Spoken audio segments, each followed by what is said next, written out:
दोस्तों, क्या आप जानते हैं कि सिंधु घाटी सभ्यता दुनिया की सबसे प्राचीन सभ्यताओं में से एक थी। यह सभ्यता लगभग 3300 ईसा पूर्व से 1300 ईसा पूर्व तक भारतीय उपमहाद्वीप में फली फूली। सभ्यता का भौगोलिक विस्तार पाकिस्तान, उत्तर पश्चिम भारत और अफगानिस्तान के कुछ हिस्से में है। मानव इतिहास की पहली नियोजित सभ्यता है। दोस्तों, अगर आपको ऐसी और भी वीडियोस देखनी है तो प्लीज़ मेरे चैनल को लाइक करें, शेयर करें, सब्सक्राइब करें, सिर्फ और सिर्फ अंकिता P4Z पर।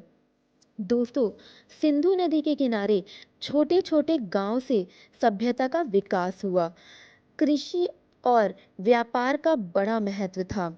प्रमुख स्थल मोहनजोदाड़ो, हड़प्पा, धोलावीरा और लोथल।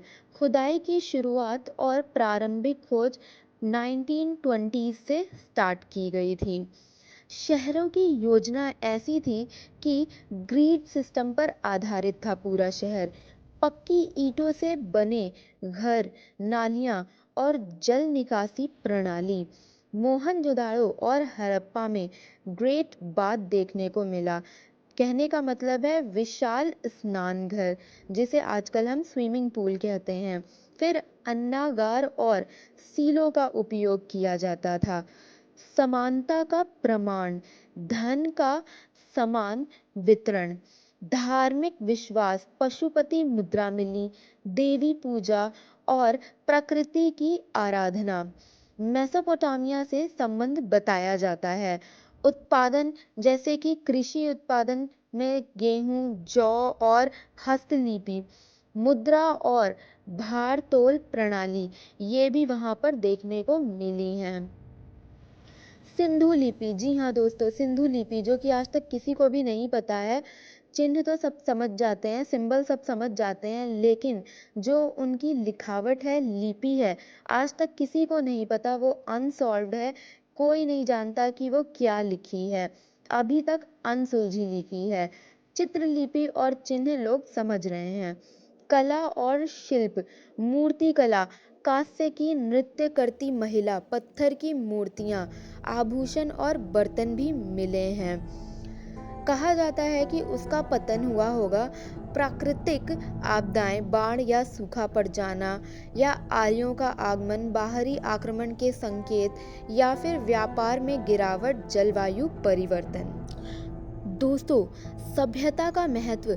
सिंधु घाटी सभ्यता ने विश्व को योजना, वास्तुकला और व्यापार के क्षेत्र में प्रेरित किया। यह भारत की समृद्ध सांस्कृतिक विरासत का प्रतीक है। दर्शकों से अपील है, अगर आपको यह जानकारी पसंद आई तो लाइक करें, चैनल को सब्सक्राइब करें और अपनी राय कमेंट में बताएं। सिंधु नदी के पास खेती और छोटे गांव का विकास, व्यापार और कृषि का प्रारंभिक महत्व। 1920 के दशक में हड़प्पा और मोहनजोदाड़ो की खोज हुई। खोजकर्ताओं का योगदान, जैसे सर जॉन मार्शल, इन्होंने किया था। इसके कुछ चरण हैं विकास के। प्रारंभिक हड़प्पा काल 3300 से 2600 BCE तक। परिपक्व हड़प्पा काल 2600 से 1900 BCE और उत्तरकालीन हड़प्पा काल 1900 से 1300 BCE तक। यह सभ्यता सिंधु नदी के किनारे विकसित हुई, इसलिए इसे सिंधु घाटी सभ्यता कहा जाता है। 1920 के दशक में इसका पता लगाया गया। प्रमुख खोजकर्ता थे राखलदास बनर्जी, दयाराम साहनी और सर जॉन मार्शल। प्रारंभिक हड़प्पा काल 3300 से 2600 चला, फिर 2600 से 1900 परिपक्व हड़प्पा काल और 1900 से 1300 तक उत्तरकालीन हड़प्पा काल। यह सभ्यता सिंधु नदी और उसकी सहायक नदियों रावी, सतलुज, घग्गर, हंगरा के किनारे विकसित हुई। समाज में समानता थी। महलों या राजाओं का कोई प्रमाण नहीं मिला है। लोग साफ सफाई और स्वच्छता को महत्व देते थे। मुख्य फसलें गेहूं, जौ, मटर, तिल और कपास होते थे। सिंचाई के लिए नदियों और जल निकासी प्रणालियों का उपयोग होता था।